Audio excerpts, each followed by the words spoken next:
تمہیں کیسے اپنی محبت کا یقین دلاؤں؟ ارمغان نے کان میں فون لگاتے ہوئے کہا تھا۔ اس وقت وہ اپنے گھر کی چھت پر کھڑا نائلہ سے فون پر بات کر رہا تھا۔ تبھی برابر والی چھت پر مرحا کپڑوں والی بالٹی اٹھا کر اوپر آئی تھی۔ ارمغان کی اس کی جانب پشت تھے۔ مرحا نے رسی پر کپڑے ڈالے، ساتھ اس کی باتیں بھی سن رہی تھی۔ ٹھرکی کہیں کا، کتنا شوق ہے اسے لڑکیوں سے دوستی کرنے کا۔ خالہ نے تو بہت ہی سر چڑھا رکھا ہے اپنے اس بیٹے کو۔ بہرحال مجھے کیا۔ مرحا نے جیسے ہی کپڑے رسی پر ڈالے تو ارمغان نے فون بند کر دیا۔ پلٹ کر اس کو دیکھا، پھر اسے کہنے لگا، اوہ تو دشمن یہی موجود ہے۔ بڑا غصے سے ارمغان نے مرحا کی طرف دیکھا تھا، اور وہ بھی اس کی طرف نفرت سے ہی دیکھ رہی تھی۔ دونوں کے گھر والے ایک دوسرے کے گھر میں ہی آتے تھے، اور وجہ تھی وراثت جو ان کے نانا نے گھر کی صورت میں دونوں بیٹیوں کو دے دی۔ گھر ایک ہی تھا اور نانا کی بس 2 ہی بیٹیاں تھیں، ایک مرحا کی والدہ افشاں بیگم، دوسری ارمغان کی والدہ رضیہ بیگم۔ لیکن جب گھر بیچنے کی باری آئی تو رضیہ بیگم نے کہا، ہم نے یہ گھر نہیں بیچنا، یہ میرے باپ کی نشانی ہے۔ جبکہ افشاں بیگم چاہتی تھی گھر بیچ کر کسی نئی سوسائٹی میں اپنا نیا گھر لے لیں، لیکن بنا بہن کے سائن کیے وہ مکان بک نہیں سکتا تھا۔ دونوں بہنوں میں بہت جھگڑا ہوا، بہت لڑائی ہوئی، اور حل یہ نکلا کہ بیچ میں دیوار کر دی گئی، کیونکہ دونوں ہی یہ چاہتی تھی کہ پورے گھر پر قبضہ انہی کا ہو جائے اور گھر کو بیچا نہ جائے۔ دوسری بہن تنگ آ کر گھر چھوڑ کر چلی جائے، لیکن دونوں ہی ضد سے اسی گھر میں بیٹھی تھی۔ جس طرح ماؤں کے دلوں میں ایک دوسرے کے لیے نفرت پیدا ہو گئی تھی، بچوں کا بھی یہی حال تھا۔ ارمغان تو مرحا نامی اپنے کزن سے سخت نفرت اور چڑ تھی۔ اتفاق تھا کہ دونوں ایک ہی اسکول میں پڑھے تھے، اور ہمیشہ مرحا کے نمبر ارمغان سے اچھے ہی آتے تھے، اور ٹیچر ہمیشہ اسے مرحا کی مثالیں دیتی تھی کہ تمہاری ہی خالہ کی بیٹی ہے، اتنے اچھے نمبر لیتی ہے، اور ایک تم ہو کہ ہمیشہ دوسرے نمبر پر آتے ہو۔ اور ارمغان کا بس نہیں چلتا تھا کہ اپنی 2 پونیوں والی اس کزن کی پونیاں ہی کینچی سے کاٹ دے، جو جان بوجھ کر اس سے چند نمبر زیادہ لے کر اسے ذلیل کرواتی تھی۔ دونوں کے دلوں میں ایک دوسرے کے لیے نفرت ہی تھی۔ جس لڑکی سے ارمغان بات کر رہا تھا، اتفاق تھا کہ وہ مرحا کے کالج میں ہی پڑھتی تھی، اور مرحا کی اس سے اچھی خاصی سلام دعا بھی تھی، اور اسی محلے میں رہتی تھی۔ نائلہ کافی خوبصورت لڑکی تھی، اور ارمغان حسن پرست قسم کا نوجوان تھا، اور اتنا ہی دل پھینک بھی تھا۔ ہر چیز مہینے بعد اسے کسی نہ کسی خوبصورت لڑکی سے محبت ہو جاتی تھی، اور چند مہینے بعد وہ لڑکی اس کے دل سے اتر بھی جاتی تھی۔ لیکن نائلہ کے معاملے میں فی الحال تک تو وہ سنجیدہ ہی تھا۔ مرحا کو اس بات سے دلچسپی ہونے لگی کہ آخر یہ نائلہ ہے کون۔ ایک بار جب وہ کالج سے چھٹی کے وقت باہر نکلی تو اس نے اپنے کالج کے باہر ارمغان کو دیکھا۔ وہ حیران ہوئی کہ آخر وہ اس کے کالج کے باہر کھڑا کیا کر رہا ہے۔ تبھی اس نے دیکھا کہ اس کی کلاس فیلو نائلہ اسے ہائے کا اشارہ کر رہی ہے۔ یہ دیکھ کر وہ سمجھ گئی کہ اس بار ارمغان نے نائلہ کو پھنسایا ہے۔ بہرحال مرحا نے اگلے ہی روز نائلہ کے پاس بیٹھنے کا ارادہ کیا تھا۔ اس کے پاس بیٹھ گئی، ادھر ادھر کی باتیں کرنے لگی۔ کہنے لگی، آج کل تو لگتا ہے تم ہواؤں میں اڑ رہی ہو، کیا بات ہے؟ چہرے پر بڑی لالی آئی ہوئی ہے۔ نائلہ کہنے لگی، نہیں ایسی تو کوئی بات نہیں ہے۔ وہ کہنے لگی، ایسی لالی تو ان لڑکیوں کے چہروں پر چھاتی ہے جب وہ کسی سے ٹوٹ کر محبت کرتی ہیں۔ نائلہ مسکرانے لگی، کہنے لگی، ہاں مجھے ابھی کوئی اچھا لگا۔ وہ کہنے لگی، اچھا واقعی، بتاؤ نا کون ہے؟ حالانکہ مرحا جانتی تھی۔ نائلہ کہنے لگی، کوئی کافی ہینڈسم ہے۔ مرحا کہنے لگی، دکھاؤ نا مجھے اس کی تصویر۔ تبھی شرماتے شرماتے نائلہ نے ارمغان کی تصویر اسے دکھائی۔ وہ نہیں جانتی تھی یہ دونوں کزن ہیں، اور ان کی مائیں بھی آپس میں دشمن بنی ہوئی ہیں، اور یہ دونوں بھی۔ مرحا نے تصویر دیکھتے کہا، یہ توبہ توبہ، تم اس سے محبت کرتی ہو؟ ارے یہ تو میرا کزن ہے، اس کا تو کام ہی یہی ہے، لڑکیوں سے دوستی کرنا، محبت کے جال میں پھنسانا، اور پھر اپنا مطلب نکالنے کے بعد انہیں ٹیشو پیپر کی طرح پھینک دینا۔ حالانکہ ارمغان صرف دوستی کرتا تھا، یا ڈیٹ پر چلا جاتا تھا، ہاتھ پکڑ لیتا تھا، یا ایک آدھی کس کر لیتا تھا، وہ بھی ہاتھ پر، لیکن اس سے زیادہ وہ کچھ نہیں کرتا تھا۔ لیکن مرحا نے اس پر گھٹیا قسم کا الزام لگاتے ہوئے بھی شرم محسوس نہیں کی۔ یہ سن کر نائلہ کو بڑی حیرت ہوئی۔ کہنے لگی، کیا تم سچ کہہ رہی ہو؟ وہ کہنے لگی، 100% سچ کہہ رہی ہوں۔ ارے مجھے کیا ضرورت پڑی ہے جھوٹ بولنے کی؟ ارے میرا کزن ہے، کیا میں اس کو نہیں جانتی ہوں گی؟ اس کی تو حرکتیں ہی ایسی ہیں۔ بہرحال نائلہ کی آنکھوں میں موٹے موٹے آنسو آنے لگے۔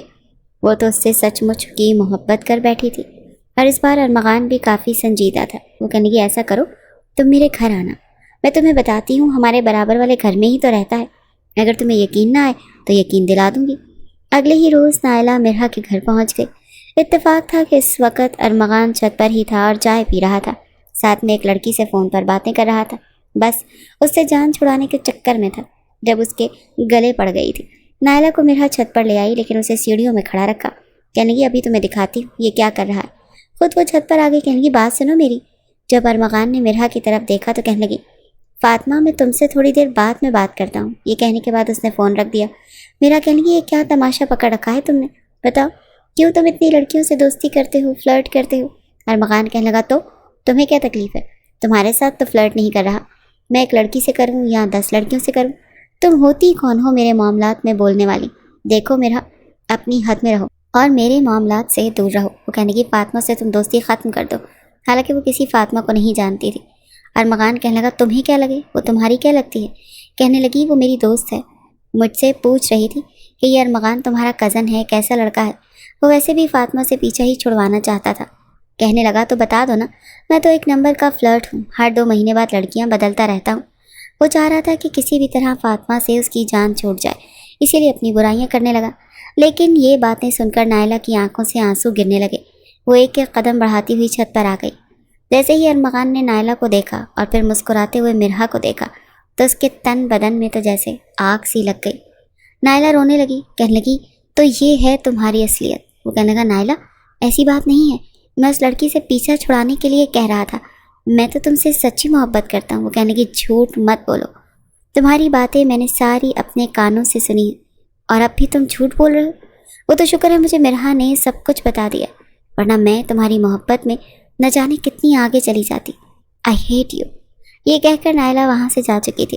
ارمغان اپنی چھت پھلانگ کر مرحا کے پاس آ رہا تھا. اس سے پہلے کہ مرحا بھی 9-2-11 ہوتی, اس نے مرحا کی کلائی پکڑی. کہنے لگا تمہاری ہمت کیسے ہوئی نائلہ کو میرے بارے میں یہ سب کچھ بتانے کی. مرحا کہنے لگی ہاتھ چھوڑو ورنہ شور مچا دوں گی, اور تم میرے بھائیوں کو اچھے طریقے سے جانتے ہو, تمہارے ٹکڑے ٹکڑے کر دیں گے. اس سے پہلے کہ وہ امی امی پکارتی, دوسرا ہاتھ ارمغان اس کے منہ پر رکھ چکا تھا. کہنے لگا اب چیخو اور میں تمہارا گلا دبا کر تمہیں یہیں جان سے مار ڈالوں گا, تاکہ میری زندگی کی آدھی مصیبتیں تو ختم ہو جائیں. یہ تیسری لڑکی ہے جس کا تم نے پتہ صاف کیا ہے, میں تمہیں چھوڑوں گا نہیں. اس کا بازو بری طرح سے وہ دبوچ چکا تھا. مرحا نے کوہنی اس کے پیٹ میں ماری, تبھی وہ دوہرا ہوا اور اس نے مرحا کو چھوڑ دیا. کہنے لگی ابھی جا کے بتاتی ہوں اجاز بھائی کو, دیکھو تمہارا کیا حال کریں گے وہ. کہنے لگا بتا دو, میں بھی تمہیں چھوڑوں گا نہیں. مرحا جو کچھ تم نے میرے ساتھ کیا ہے نا, سود سمیت تمہیں لوٹاؤں گا, یاد رکھنا. وہ سیڑھیوں سے نیچے اتر چکی تھی. کہنے لگی اب مزہ آئے گا. اسے بہت شوق ہے لڑکیوں کے ساتھ رنگ رلیاں منانے کا, لیکن وہ نہیں جانتی تھی کہ ارمغان اب اس کے ساتھ کیا کرے گا. کچھ دنوں بعد وہ چھت پر جب رسی سے کپڑے اتارنے آئی تو ارمغان مسکرا کر اسے دیکھ رہا تھا. وہ حیران تھی کہ وہ کیوں اس سے اس طرح سے مسکرا کر دیکھ رہا ہے. مرحا کو سمجھ نہیں آ رہی تھی کہ وہ مسکرا کیوں رہا ہے. اسی شام مرحا کو دیکھنے کے لیے لڑکے والوں نے بھی آنا تھا, اسی لیے وہ جلدی سے کپڑے اتار کر نیچے چلی گئی تھی. شاید یہ محبت کے صدمے میں پاگل ہو گیا ہے. نیچے آ کر اس نے چائے کی تیاری کی اور بہت اچھے سے کپڑے پہنے. ویسے بھی وہ خوبصورت تھی. لڑکے والے جیسے ہی اسے دیکھنے آئے اسے پسند کر چکے تھے. مرحا کی والدہ افشاں بیگم بے حد خوش تھی, کیونکہ لڑکا اچھا خاصا کماتا تھا, ٹھیک ٹھاک تھا, اور انہیں اور کیا چاہیے تھا. لیکن رات کو جو کچھ مرحا کے موبائل میں آیا اس کے ہوش اڑ کر رہ گئے تھے. وہ رات کے وقت موبائل پر فیس بک چلا رہی تھی جب اس کے موبائل میں واٹس ایپ پر میسج آیا. یہ نمبر ارمغان کا تھا. کہنے لگا ہیلو ڈیئر سویٹ کزن, کیسی ہو. اس کا میسج سن کر مرحا نے انتہائی نخریلے منہ والا ایموجی بھیجا. پھر کہنے لگی رات کے اس وقت مجھے میسج کرنے کی کیا ضرورت پیش آ گئی, کہیں تم اپنے کیے پر معافی تو نہیں مانگنے والے. مرحا کی بات سن کر وہ ہنسا تھا. پھر وائس میسج پر کہنے لگا تم سے معافی مانگتی ہے میری جوتی, کچھ آ رہا ہے تمہارے لیے, بہت اسپیشل, بہت ہی خاص. آج رات دیکھ کر سونا ہے, سویٹ ڈریمز. مرحا حیران ہوئی کہ آخر وہ بھیج کیا رہا ہے. تبھی ایک ویڈیو آئی تھی جسے اس نے ڈاؤن لوڈ کر کے دیکھا تو مرحا کے تو تن بدن میں آگ لگ چکی تھی. مرحا کی نہاتے ہوئے کی ویڈیو تھی جو ارمغان نے بھیجی تھی. وہ تو اٹھ کر بیٹھ گئی. اسے تو اپنی آنکھوں پر یقین نہیں آ رہا تھا. پھر سے یاد آئے کہ ان دونوں کے کمرے میں صرف ایک دیوار کا ہی تو فرق ہے, اور وہ جلدی سے اپنے واش روم میں گئی. دیکھا تو وہاں ایک ہول تھا. اس کی تو جان نکلی تھی. اگلا میسج ارمغان کا دیکھ کر اس کے رہے سہے آسان بھی خطا ہوئے. کہنے لگا تمہارا رشتہ جس لڑکے سے طے ہوا ہے مرحا میڈم, وہ میرا دوست ہے, میرے ہی آفس میں میرا کولیگ بھی ہے. چاہو تو اس سے پوچھ لو کہ وہ ارمغان یاسر کو جانتا ہے کہ نہیں، تمہیں بتا دے گا۔ اور یہ ویڈیو جب میں تمہارے منگیتر کو بھیجوں گا اور یہ کہوں گا کہ میری پیاری سی کزن نے یہ ویڈیو مجھے بھیجی تھی کیونکہ وہ مجھ سے محبت کرتی ہے، تو سوچو تمہارے ساتھ کیا ہوگا۔ یہ میسج پڑھ کر مرحا کے تو ہوش اڑ کر رہ گئے تھے۔ اس نے جلدی سے ارمغان کو فون کیا، حالانکہ رات کے 12 بج رہے تھے۔ ارمغان نے فوراً سے فون اٹھایا۔ وہ کہنے لگی، میں تمہیں زندہ نہیں چھوڑوں گی، تم اس قدر گھٹیا انسان ہو سکتے ہو میں سوچ بھی نہیں سکتی تھی۔ ارمغان کہنے لگا، تم سے کم گھٹیا ہوں۔ جب تم نے نائلہ کو میرے خلاف کرنے کے لیے چالیں چلی تھیں تب میں نے سوچا تھا کہ آج تک میں نے تمہارا ادھار نہیں رکھا اور ہمیشہ سود سمیت لوٹایا، تو اب کیوں رکھوں گا۔ اب میں یہ ویڈیو تمہارے ہونے والے منگیتر کو بھیجوں گا، پھر جو بدنامی تمہاری ہوگی وہ تو کیا کوئی اور بھی تمہارا رشتہ لینے کے لیے نہیں آئے گا۔ وہ کہنے لگی، تم ایسا نہیں کر سکتے ارمغان، تم ایسا نہیں کر سکتے۔ مرحا رو دینے کو تھی۔ وہ کہنے لگا، کیوں نہیں کر سکتا؟ جب تم کر سکتی ہو تو میں کیوں نہیں کر سکتا؟ میں اس بار نائلہ کے ساتھ بہت سیریس تھا، اس سے شادی کرنا چاہتا تھا، لیکن تم نے جو کچھ میرے ساتھ کیا وہ مجھ سے بات نہیں کر رہی۔ اگر تم چاہتی ہو کہ یہ ویڈیو میں تمہارے منگیتر کو نہ بھیجوں تو پھر کل ہی نائلہ سے بات کرو، اسے یقین دلاؤ کہ تم جھوٹی ہو اور میں سچا ہوں۔ اگر نائلہ مان گئی تو پھر ہو سکتا ہے کہ میں یہ ویڈیو ڈیلیٹ کر دوں۔ مرحا نے حامی بھر لی۔ اگلے روز وہ کالج گئی تو پتہ چلا کہ نائلہ کو تو رشتہ طے ہو چکا ہے۔ وہ سب کو مٹھائی کھلا رہی تھی اور پورا گلاب جامن اس نے مرحا کے منہ میں ڈالا تھا۔ کہنے لگی، تمہاری وجہ سے میں بال بچی ہوں اور اپنے ماں باپ کی بات مان کر میں نے فراز کا رشتہ قبول کر لیا۔ بہت جلد میری شادی ہے اور تم ضرور آنا۔ مرحا تو گم سم سی ہو گئی تھی کہ اب کیا کرے۔ نائلہ سے بات کرنا ہی بیکار تھا کیونکہ اس کا رشتہ طے ہو چکا تھا۔ وہ گھر آئی اور بے حد پریشان تھی۔ جانتی تھی کہ ارمغان شام کی چائے اپنے آفس سے آ کر چھت پر ہی پیتا تھا، اسی لیے چھت پر چلی گئی۔ بے چینی سے اس کا انتظار کر رہی تھی۔ وہ چائے کا کپ لے کر اوپر آیا تو کہنے لگی، ارمغان میری بات سنو۔ وہ چائے کا سپ لے کر کہنے لگا، کیا ہے؟ ہوئی بات نائلہ سے؟ مرحا کہنے لگی، اس کا رشتہ طے ہو چکا ہے، میں کیا بات کروں اس سے؟ یہ سن کر ارمغان کا پارا تو ہائی ہو چکا تھا۔ کہنے لگا، اب دیکھو میں کیا کرتا ہوں۔ مرحا اس کی منت سماجت کرنے لگی کہ خدا کے لیے ویڈیو ڈیلیٹ کر دو، تم کسی اور لڑکی سے محبت کر لو، تمہارا تو کام ہی یہی ہے۔ کہنے لگا، ہاں میں پاگل ہوں نا، نائلہ جیسی خوبصورت لڑکی مجھے کہیں نہیں ملے گی، بینڈ تو میں تمہاری بھی بجا کے رکھ دوں گا، اب کہ ابھی تمہاری ویڈیو بھیجتا ہوں۔ یہ کہہ کر جیسے اس نے موبائل آن کیا، اس کا موبائل مرحا نے چھین لیا۔ کہنے لگا، میرا موبائل دو، لیکن وہ نیچے اترنے لگی۔ ارمغان بھی اپنی دیوار پھلانگ کر اس کے پیچھے بھاگا تھا، لیکن تب وہ نیچے اتر گئی تھی اور وہ بھی نیچے اترا۔ سامنے صحن میں افشا بیگم بیٹھی تھی، ساتھ میں مرحا کے والد بھائی تھے۔ مرحا کے ساتھ ارمغان کو نیچے دیکھ کر سب کے سب کھڑے ہو گئے۔ ارمغان کہنے لگا، اس سے بولے میرا موبائل واپس کرے۔ وہ کہنے کی، نہیں میں نہیں کروں گی، اس نے میری گندی ویڈیو بنائی ہے۔ مرحا نے صاف بات بتائی۔ یہ سن کر تو افشا بیگم کا پارا ہائی ہوا تھا۔ کہنے لگا، جھوٹ بول رہی ہے، اس نے مجھے بھیجی تھی اپنے نمبر سے، یہ مجھ سے محبت کرتی ہے۔ ارمغان نے جھوٹ بولا۔ وہ کہنے کی، آپ اس کے موبائل سے دیکھ لیں۔ اس سے پہلے کہ وہ موبائل اپنے باپ کو پکڑاتی، ارمغان موبائل چھین چکا تھا۔ وہ کہنے لگا، میں سچ کہہ رہا ہوں، آپ اس کا موبائل لے کر آئیں، میں دکھاتا ہوں، اس نے مجھے اپنی ویڈیو بھیجی تھی اور یہ مجھ سے محبت کرتی ہے اور ہمارے بیچ بہت کچھ ہو چکا ہے۔ مرحا کو مزہ چکھانے کے چکر میں وہ بہت کچھ بول چکا تھا۔ یہ کو سب کچھ سنتے ہی ایک زوردار تھپڑ افشا بیگم نے مرحا کے منہ پر مارا تھا۔ وہ کہنے لگی، امی یہ جھوٹ بول رہا ہے، میں اس سے کوئی محبت نہیں کرتی۔ وہ کہنے لگا، مرحا دیکھو، سچ چھپانے کا اب کوئی فائدہ نہیں، سب کچھ کھل گیا ہے، بتاتی کیوں نہیں؟ روز چھت پر تم مجھ سے ملنے آتی ہو۔ وہ کہنے لگا، اب اس کا موبائل لے کر آئیں، میں ساری سچائی آپ کو بتا دیتا ہوں۔ مرحا کے بھائی نے کمرے میں جا کر اس کا موبائل پکڑا۔ جیسے ہی وہ موبائل دیکھنے لگا تو فوراً ارمغان نے موبائل ان کے ہاتھ سے چھین لیا۔ کہنے لگا، ارے بھائی، آپ کو ان موبائلوں کے چونچلوں کا کہاں پتہ، رکیں میں خود آپ کو دکھاتا ہوں۔ بات بھی سچ تھی، شروع ہی سے ذمہ داریوں میں پڑا ہوا مرحا کا بھائی ابھی بھی بٹن والا موبائل استعمال کرتا تھا۔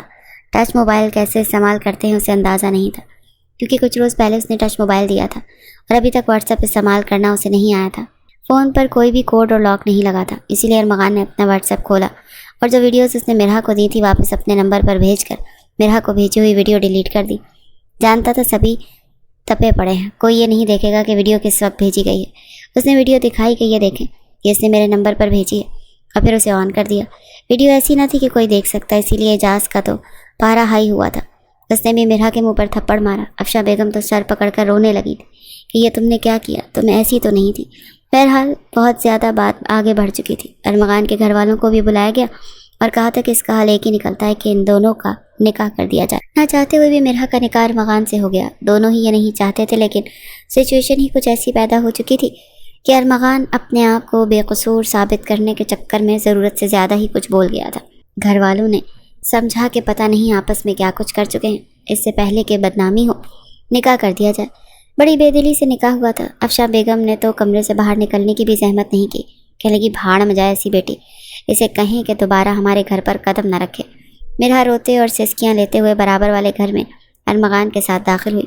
ارمغان نے بھی اس کا ہاتھ پکڑ رکھا تھا۔ سوچ میں تو وہ بھی پڑ گیا کہ جو کچھ کر چکا ہے پتہ نہیں یہ کرنا چاہیے بھی تھا کہ نہیں۔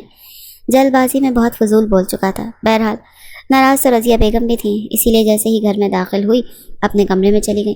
سبھی اپنے اپنے کمروں میں جا چکے تھے۔ صحن خالی ہوا تو مرحا نے اپنا ہاتھ جھٹکے سے اس کے ہاتھ سے ہٹایا تھا۔ اب اسے نفرت اور غصے سے دیکھنے لگی۔ چپ چاپ لاؤنج میں چلی گئی۔ جب ارمغان بھی پیچھے آ گیا، وہ کہنے لگی میں تمہیں زندہ نہیں چھوڑوں گی، تم نے کیوں مجھ پر جھوٹے الزام لگائے؟ وہ بھی غصے سے کہنے لگا، مجھے سمجھ نہیں آ رہا تھا کہ کیا کہنا چاہیے۔ تم سیڑھیاں اتر گئی تھیں، میرا موبائل مجھ سے چھین لیا تھا، اور تم نے بھی میرے ساتھ کوئی اچھا نہیں کیا۔ وہ کہنے لگی تم کیا سمجھتی ہو؟ جو کچھ ہوا کیا وہ مذاق ہے؟ نکاح نکاح ہوتا ہے، ہم دونوں ایک دوسرے کی شکل دیکھنا پسند نہیں کرتے، شادی کا یہ رشتہ کیسے نبھائیں گے؟ ارمغان تم نے اچھا نہیں کیا، میں تمہیں کبھی معاف نہیں کروں گی، نہ تمہیں اتنی اجازت دوں گی کہ تم مجھے ہاتھ بھی لگاؤ۔ ارمغان بھی غصے سے اس کا ہاتھ چھوڑ چکا تھا۔ کہنے لگا ہاں مجھے بھی کوئی شوق نہیں ہے تمہیں چھونے کا، تمہیں ہاتھ لگانے کا، بلا وجہ تم جیسی مصیبت میرے گلے پڑ گئی ہے۔ مرحا نے اتنا سنا تو فوراً دھاڑی تھی۔ وہ بھلا کہاں اس کا کوئی بدلہ اپنے پاس رکھنے والی تھی، وہ تو اس کی ہر ایک بات کو سود سمیت لوٹانے کا پہلے ہی عزم کر چکی تھی۔ اسی لیے کہنے لگی میں مصیبت گلے پڑی ہوں؟ شرم نہیں آتی تمہیں ایسی بات کرتے؟ تم زبردستی میرے گلے پڑ چکے ہو، تم نے مجھ پر الزام لگایا، مجھ سے شادی کی، اور ساری زندگی ایک بھیانک درندہ بن کر میرے سر پر اب منڈلاتے رہو گے۔ اس کی آواز سن کر تو رضیہ بیگم اپنے کمرے سے باہر نکلی۔ کہنے لگی شرم کر لو تم لوگ جو ایسی باتیں کر رہے، کیا محلے کو بتانا ہے کہ تم دونوں کی یہ تربیت کی گئی؟ دفع ہو جاؤ دونوں اپنے کمرے میں، اور خبردار جو آج کے بعد اس گھر میں ذرا سا بھی شور شرابہ سنا میں نے۔ رضیہ بیگم کی ڈانٹ سن کر دونوں خاموش تو ہو ہی چکے تھے، مگر ہڑبڑاتے ہوئے کمرے کی طرف چلے گئے تھے۔ دروازے سے اندر داخل ہوتے اس نے غصے سے اپنی جولری اتار کر ایک طرف رکھی تھی۔ وہیں دوسری جانب ارمغان نے بھی فوراً سے شیروانی کو ایک طرف رکھتے ہوئے اپنے کپڑے نکالے۔ کمرے میں اٹیچ باتھ تھا، ابھی دونوں جھگڑا ہو چکا تھا۔ ایک نے دروازہ پکڑا تھا اور دوسرا اس دروازے کو دھکیل رہا تھا۔ ارمغان کہنے لگا پہلے میں چینج کروں گا، اور وہ دروازے کو پیچھے کی طرف کر رہی تھی کہ نہیں پہلے میں نے دروازہ کھولا تھا، پہلے میں ہی جا کر چینج کروں گی۔ ارمغان کو جب اس ڈھیٹ لڑکی کی ڈھٹائی نظر آئی تو اگلے ہی پل فوراً دروازہ ڈھیلا چھوڑ دیا۔ اپنی جانب سے زور لگاتی مرحا سیدھا جا کر اس کے اوپر گری اور پھر اگلے ہی لمحے اس سے دور بھی ہٹ گئی۔ وہ کہنے لگا اچھا ٹھیک ہے چلو آؤ، پھر دونوں ایک ساتھ ہی چینج کر لیتے ہیں، ساتھ موقع ملا تو کچھ اور بھی کر لیں گے۔ وہ جس انداز میں بولا تھا مرحا کا تو چہرہ ہی لال سرخ ہو گیا تھا۔ غصے سے اس نے شیمپو والی بوتل اٹھائی اور سارا شیمپو اس کے اوپر انڈیل کر باہر بھاگی تھی۔ ارمغان بھی اس کے پیچھے لگا تھا کہ مرحا کی بچی تمہاری تو میں مینڈک کے منہ والی پکوڑے جیسی ناک تمہاری، تمہیں تو میں ایسا مزہ چکھاؤں گا کہ تم سوچ بھی نہیں سکتی۔ ان دونوں کی لڑائی کی آوازیں رضیہ بیگم کو باہر تک آ رہی تھیں۔ ارمغان کا باپ بھی سرخ چہرہ لیے ان کے کمرے کی طرف ہی دیکھ رہا تھا کہ کیا بنے گا ان دونوں کا۔ جلد بازی میں شادی تو کر دی ان کی، اگر ان کو اتنی محبت تھی، بلکہ ان کے رویوں سے تو مجھے کہیں سے بھی نہیں لگ رہا کہ ان کو محبت تھی۔ مرحا باتھ روم میں باہر نکل کر باہر سے لاک لگا چکی تھی۔ فٹافٹ اس نے وہیں پر کپڑے چینج کر لیے اور کمرے سے باہر آ کر دالان میں بیٹھ گیا۔ دروازہ دھڑا دھڑ بج رہا تھا۔ چیخ کر ارمغان کہہ رہا تھا کہ اگر یہ اندھی بہری گونگی دروازہ نہیں کھول رہی تو اماں آ کر آپ ہی کھول دو، یا آپ لوگ بھی کان میں روئی ٹھونس کر سو چکے ہیں۔ رضیہ بیگم نے کھا جانے والی نظروں سے اپنی بھانجی کو دیکھا تھا۔ کہنے لگی پتہ نہیں کیسی مصیبت گلے پڑ گئی، ستیہ ناس کر دیا ہمارے گھر کا، میرے بچے کو اپنے پیار کے جال میں پھنسا لیا۔ مگر اس نے اپنی خالہ کو کوئی جواب نہیں دیا۔ بچپن میں اسی خالہ کے ساتھ مرحا کی بہت بنتی تھی، یہ تو وراثت اور پھر گھر کا معاملہ تھا کہ ان کے گھر کے تعلقات خراب ہوئے تھے۔ کمرے سے باہر نکل کر غصے سے مرحا کی طرف آیا ہی تھا کہ قریب تھا کہ 2-4 تھپڑ ہی مار دیتا جب اس کے والد نے اسے دیکھا تو ڈانٹ کر کہنے لگا اگر تم نے مزید کوئی تماشا لگایا تو گلی میں کھڑا کر کے تمہیں مرغا بناؤں گا، اور تمہاری کمر پر میں نے ڈنڈے سے مارنا ہے جیسے بچپن میں مار کھاتے تھے مجھ سے۔ ارمغان کا منہ تو کھلا کا کھلا رہ گیا، جبکہ مرحا جو غصے سے بپھری بیٹھی تھی، فلک شگاف قہقہا اس کے حلق سے نکلا تھا۔ اس کی ہنسی سن کر تو رضیہ بیگم کو بھی ہنسی آ چکی تھی، جبکہ ارمغان ان تینوں کو ایک طرف ہوتا دیکھ کر کہنے لگا، واہ واہ بھانجی، کیا بیاہ کر لے آئی ہو اماں، تم نے تو بدلنا شروع کر دیا۔ ٹھیک ہے، جیسا کر رہی ہو ویسے ہی کرو، میں بھی اپنے کمرے میں نہیں سلاؤں گا، اپنے پاس ہی سلانا اب اسے۔ وہ دھاڑ سے دروازہ بند کر کے اندر بیٹھ چکا تھا اور مرحا وہیں بیٹھی رہ گئی۔ کچھ دیر تو رضیہ بیگم اسے گھور کر دیکھتی رہی، ایک دو باتیں اسے سنانے کی بھی کوشش کی، لیکن آخر کو وہ ان کا خون تھا، ان کی بھانجی تھی۔ گھروں میں دیواریں حائل تھیں مگر دل میں نہیں۔ جب انہوں نے دیکھا کہ بھانجی بھی انہیں کوئی جواب نہیں دے رہی بلکہ ان کی باتیں سن کر بھی خاموش ہو جاتی ہے، تو رضیہ بیگم کا رویہ خود ہی اس کے ساتھ ٹھیک ہو چکا تھا۔ اب تو رضیہ کا شوہر باہر دالان میں سوتا اور وہ دونوں خالہ بانجی اندر بیڈ پر سو رہی ہوتی۔ 3 دن تک ایسے ہی چلا، مگر رضیہ بیگم نے ایک شام ارمغان کو بلایا۔ جب وہ آفس سے آیا، دونوں کو اپنے سامنے بٹھا کر کہنے لگی، شادی ہو چکی ہے تم دونوں کی، سمجھے تم دونوں، اب تم دونوں نے ایک ساتھ زندگی گزارنی ہے۔ بس جن حالات میں شادی ہونی سی سو ہو گئی، اب میں چاہتی ہوں کہ تم دونوں اپنا رشتہ ٹھیک کرو، اپنے تعلقات بہتر کرو اور خوش رہو۔ رہی بات تمہاری مرحا، تو تمہارے ماں باپ بھی تم سے کافی ناراض ہوں گے۔ تم دونوں آج شام کو جاؤ گے اور ان سے معافی مانگو گے۔ مرحا کی آنکھوں میں اس وقت آنسو آ چکے تھے۔ ارمغان بھی اسے دیکھ کر تھوڑا سا بوجھل دل سا ہوا تھا۔ معافی تو مانگنا چاہتا تھا مگر اس میں ہمت ہی نہیں تھی کہ وہ اس سے معافی مانگ سکے۔ وہ شام وہ دونوں ہی ساتھ والے گھر میں داخل ہوئے۔ افشاں بیگم نے جب اپنی بیٹی کو دیکھا تو پہلے غصے سے منہ پھیر لیا، مگر وہ زبردستی اپنی ماں کے گلے آ کر لگ گئی اور آخری بار کہنے لگی، اماں پلیز، میں نے کچھ نہیں کیا تھا، پلیز اب ایسا مت کریں، مجھے اذیت مت دیں۔ اسے روتا دیکھ کر افشاں بیگم بہرحال اسے گلے سے لگا چکی تھی۔ اس کا بھائی بھی اسے گھور کر دیکھ رہا تھا۔ دونوں ہی چپ چاپ بیٹھے تھے۔ ارمغان ہی بولا تھا کہ خالہ چھوڑ دیں پرانی باتیں، اب دونوں بہنوں نے گھر کا حصہ بھی تو لے لیا، اور اب دیکھیں چاہے جن حالات میں بھی ہماری شادی ہوئی ہو تو گئی نا، اب آپ دونوں بہنیں بھی اپنا رویہ ٹھیک کر لیں۔ اس نے اپنی ماں سے بھی یہ بات کی تھی، مگر رضیہ بیگم کہتی ہیں کہ افشاں میرے پاس آ کر معافی مانگے، میں تو اس کے گھر میں قدم نہیں رکھوں گی۔ وہیں افشاں بھی یہی کہتی تھی کہ اگر رضیہ میرے پاس آئے گی تو میں اسے معاف کر دوں گی۔ اس پر بھی مرحا نے کچھ سوچا۔ دونوں نے پورے خاندان کو باہر ڈنر پر بلا لیا۔ نہ ہی افشاں بیگم کو پتہ تھا، نہ ہی رضیہ آ رہی تھی، اور نہ ہی رضیہ بیگم کو پتہ تھا کہ ان کی دوسری بہن آ رہی ہے۔ پورے خاندان میں جب ایک دوسرے کو اپنے سامنے دیکھا تو تھوڑی ہچکچائی تھی، مگر مرحا اور ارمغان نے سبھی کو ایک ساتھ کھانا کھانے کو کہا تھا، اور پھر یہ بھی کہا تھا کہ جو پرانی باتیں ہوئیں چھوڑیں، آپ اپنا رویہ ٹھیک کر لیں۔ تھوڑے گلے شکوے ہوئے، مگر پھر دونوں بہنیں مل چکی تھیں اور یوں ان کے بیچ کی دوریاں ہٹ چکی تھیں۔ مگر مرحا اور ارمغان کے بیچ موجود دوریاں ختم ہونے میں ابھی کافی عرصہ باقی تھا۔ رات کو جب گھر واپس آئے تو ایک بار پھر رضیہ بیگم کے ساتھ بیڈ پر لمبی تان کر سونے لگی، لیکن اب فوراً سے کہنے لگی، ارے ارے یہاں کہاں لیٹ رہی ہو؟ وہ کہنے لگی کہ کیا ہو گیا خالہ، سونا چاہتی ہوں، مگر خالہ کہنے لگی، بالکل نہیں، میں نے تم دونوں کو کیا سمجھایا تھا کہ تم دونوں ایک کمرے میں رہو گے؟ چلو شاباش، جاؤ اپنے کمرے میں، مجھے میرے شوہر کے ساتھ اس کمرے میں رہنے دو۔ وہ جس انداز میں بول رہی تھی، مرحا ناک منہ چڑھا کر کمرے سے نکل گئی۔ ہچکچاتے ہوئے دروازہ کھولا تو جیسے اندر داخل ہوئی، سامنے ارمغان بیٹھا ہوا تھا۔ کہنے لگا، کس سے پوچھ کر کمرے میں داخل ہوئی؟ چلو شاباش، نکلو میرے کمرے سے، تمہاری ماں کے ساتھ میرا رشتہ ٹھیک ہوا ہے، تمہارے ساتھ نہیں ہوا۔ 4 بریک اپ میرے تمہاری وجہ سے ہوئے ہیں، میں تو قبر میں بھی یہ ظلم، یہ دکھ نہ بھولوں۔ وہ غصے سے اس کے پاس آئی اور کہنے لگی، تم نے میری گندی ویڈیو بنا کر میرا رشتہ توڑوایا اور خود زبردستی مجھے بیوی بنا لیا۔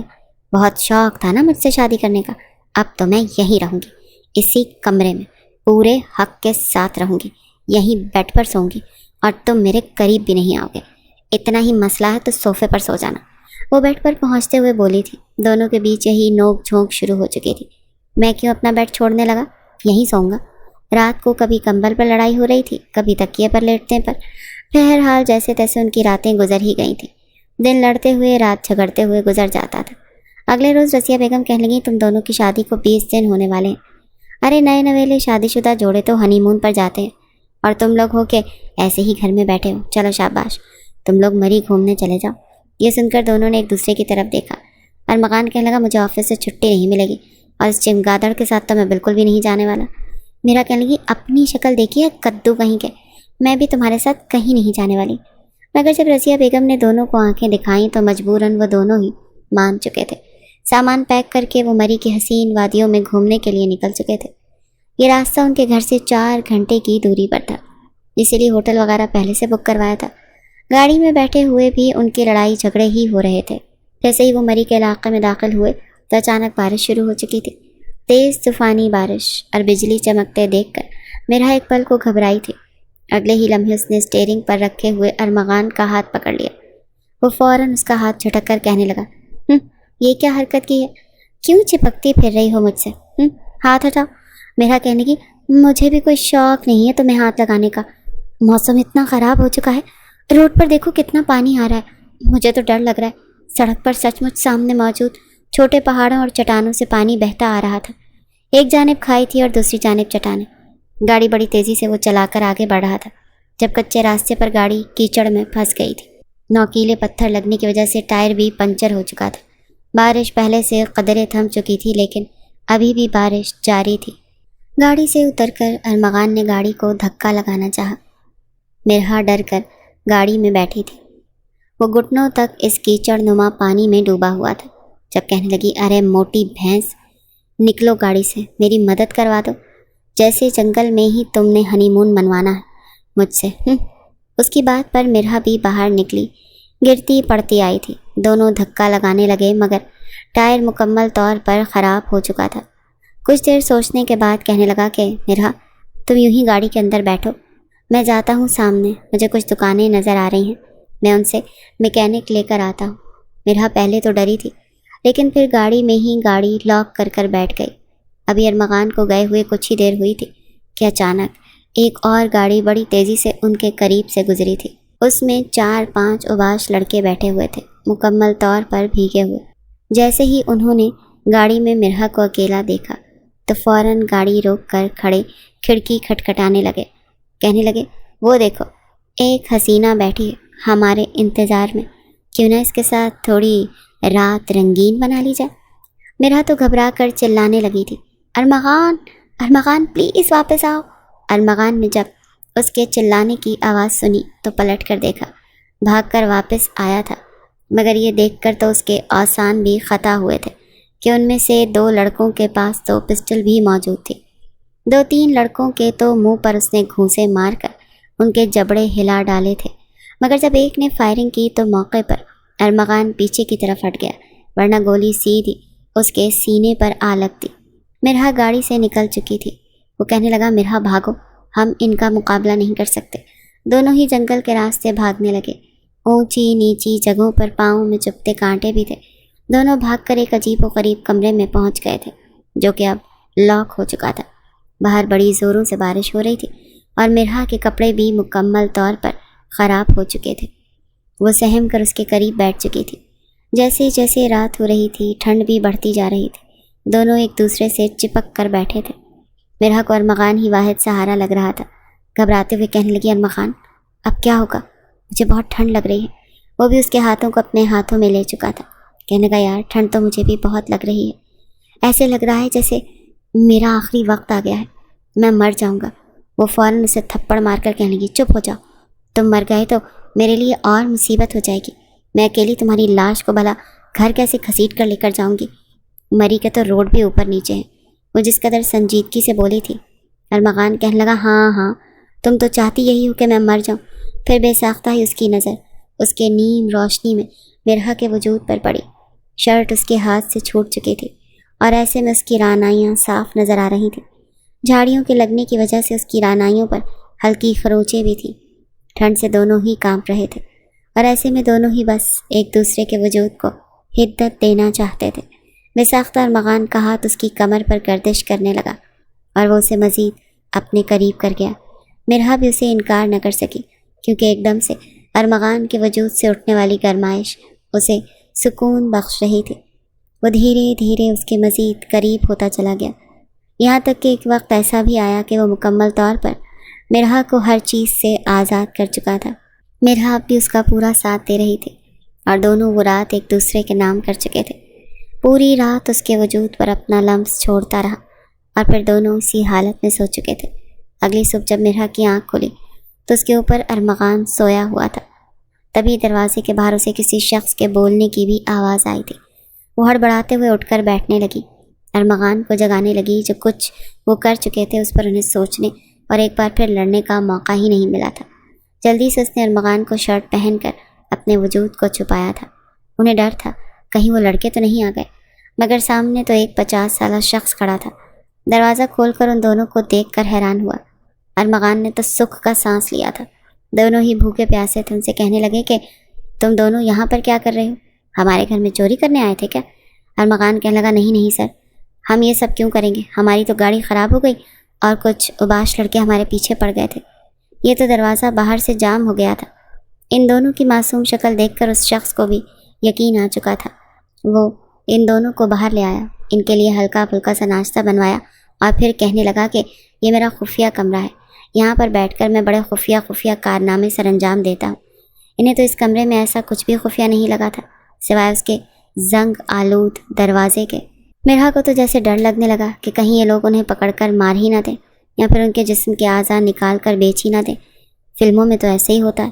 تو جلدی سے چائے کا کپ اس نے رکھا اور ارمغان سے کہنے لگی بس کر دو، تم نے کیا اس شخص کی بیٹی کا رشتہ کروانا ہے جو معلومات لے رہے ہو؟ دونوں ہی وہاں سے جلدی سے باہر نکلے تھے۔ میکینک بھی انہیں مل ہی چکا تھا۔ کل رات بارش نے بہت تباہی مچائی تھی۔ گھنٹے کے اندر گاڑی ٹھیک ہو چکی تھی اور پھر انہوں نے سکھ کا سانس لیا تھا۔ مرحا بہت خوش تھی۔ ارمغان بھی خوشی سے گاڑی چلاتے ہوئے اسے گلے لگا گیا، لیکن اگلے ہی پل دونوں ہی ایک دوسرے سے الگ ہوئے تھے۔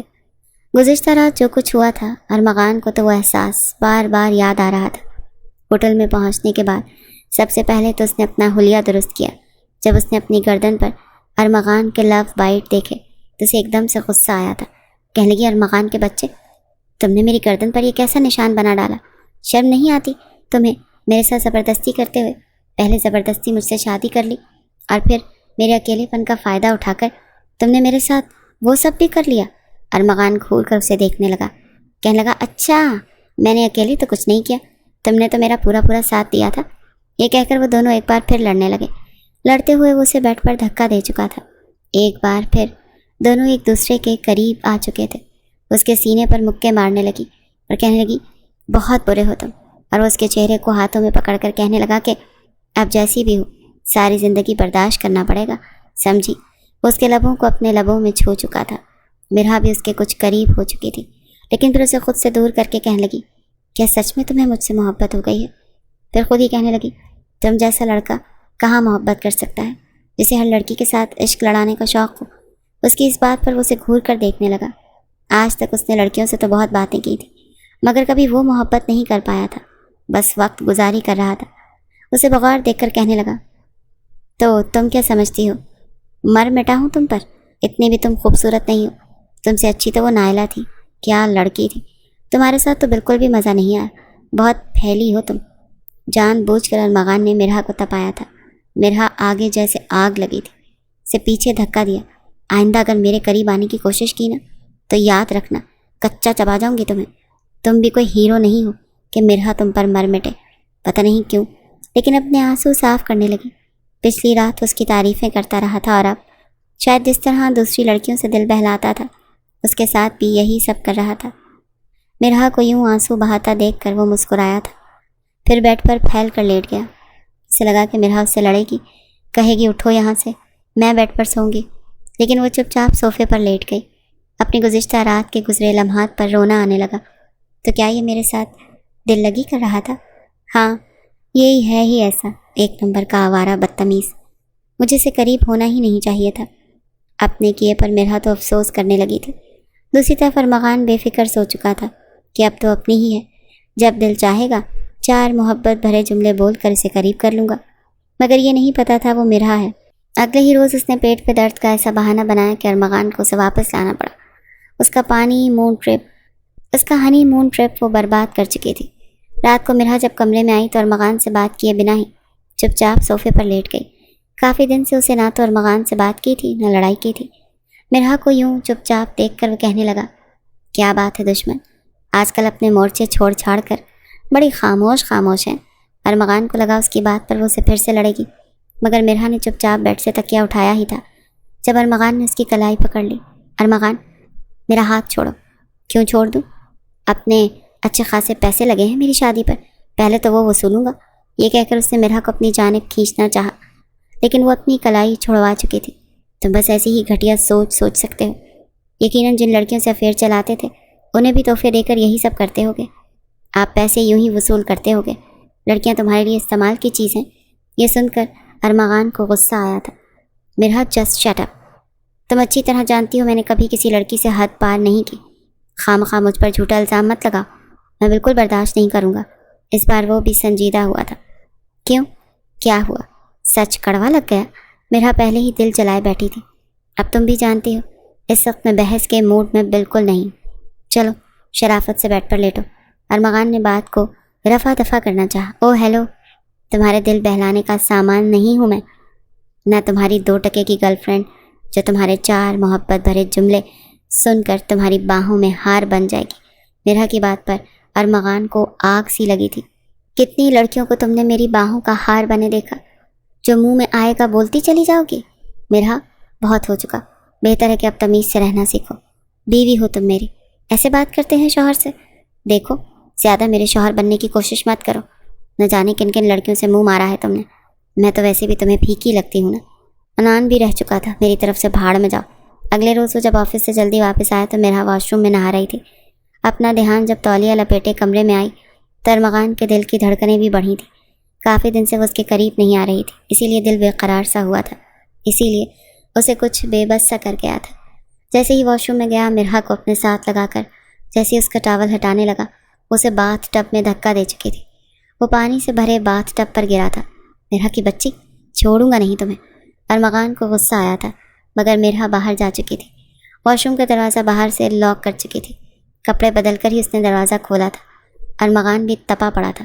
ایک بار آفس سے واپس آیا تو مرحا کچھ بیمار سی لگ رہی تھی، مگر رضیہ بیگم خوش نظر آ رہی تھی۔ آتے ہی بیٹے کے منہ میں لڈو ڈالا تھا۔ مبارک ہو تمہیں، تم باپ بننے والے ہو۔ یہ سن کر ارمغان پہلے تو حیران ہوا، پھر خوش ہوا، مگر مرحا کا چہرہ بجھا سا تھا۔ باپ بننے والے ہو، اسی لیے اب سدھر جاؤ، رضیہ بیگم نے بڑے پیار سے بیٹے کا ماتھا چومتے ہوئے کہا تھا۔ مرحا کمرے میں آتے ہی تکیہ اٹھا کر صوفے پر لیٹ گئی۔ ارمغان جب کمرے میں آیا تو مرحا کو یوں چپ چاپ دیکھ کر کہنے لگا، مرحا طبیعت تو ٹھیک ہے نا، اتنی چپ چپ کیوں ہو؟ کیا تمہیں خوشی نہیں ہوئی؟ وہ کہنے لگی، نہیں، سوچ رہی ہوں تمہاری بیٹی ہوئی تو تمہارے لیے ایک ہی سزا اسے بھگتنی پڑے گی۔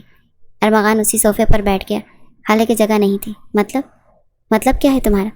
میں نے کیا کیا ہے؟ یہ سن کر مرحا کہنے لگی، لڑکیوں سے دل بہلاتے رہے ہو تم ارمغان۔ وہ کہنے لگا، بائی گاڈ، صرف بات کرتا تھا یار، اور کچھ نہیں کیا۔ محبت تم سے کی ہے، وہ بھی شادی کے بعد۔ پتہ نہیں تم میرے بارے میں کیا اول فول سوچتی رہتی ہو، کیا ساری زندگی یوں ہی سوچتی رہو گی؟ ارمغان کی بات پر مرحا کہنے لگی، میں تو ویسے بھی تمہیں پھیکی لگتی ہوں، اچھی نہیں لگتی۔ ارمغان کہنے لگا، تم میرے لیے کیا ہو چکی ہو؟ موقع دو تو تمہیں بتاؤں۔ یہ کہہ کر اسے گود میں بھر کر اسے بیڈ پر لٹا چکا تھا۔ اب بس تم ہی میرا سب کچھ ہو، کیونکہ مجھے میرا سچا پیار مل چکا ہے۔ یہ کہہ کر اس پر ایک بار پھر وہ حاوی ہو چکا تھا، اور مرحا سے ایک بار پھر پیچھے کر کے کہنے لگی، چپ ہو جاؤ، جھوٹ بول رہے ہو تم۔ میں کیسے مان لوں کہ تمہیں مجھ سے محبت ہو گئی ہے؟ وہ کہنے لگا، تمہاری اس رات کی قربت نے پاگل کر دیا ہے مجھے، اب تمہارے علاوہ کوئی اچھی ہی نہیں لگتی۔ مرحا تو کچھ بول ہی نہیں پائی تھی، اور ایک بار پھر وہ دونوں یہ رات ایک دوسرے کے نام کر چکے تھے۔ وقت اب بدل چکا تھا، نئے مہمان کی آمد کی وجہ سے دونوں کا رویہ خاصا بدلا ہوا سا لگا تھا۔ نوک جھوک تو ان کی ابھی بھی جاتی تھی، مگر دونوں کے بیچ اب محبت آ چکی تھی۔ رضیہ بیگم یہ دیکھ کر سکون کا سانس لے گئی تھی۔